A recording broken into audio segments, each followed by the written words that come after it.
ఆంజనేయుడు ఎంత వివేకవంతుడో, ఎంత బుద్ధిమంతుడో, ఎంత శక్తిమంతుడో మనకు తెలుసండి. కానీ ఆంజనేయుల్లో ఒక చిన్న సరళ స్వభావం కూడా ఉందండి. ఒకసారి సీతమ్మ సింధూరం ధరిస్తుందండి.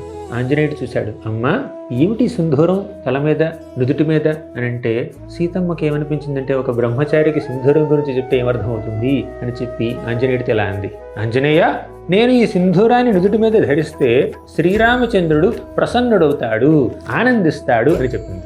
అప్పుడు ఆంజనేయుడు సింధూరాన్ని ఒళ్ళంతా పూసుకున్నాడండి. ఒళ్ళంతా సింధూరంతో కప్పేసుకుని వచ్చాడు.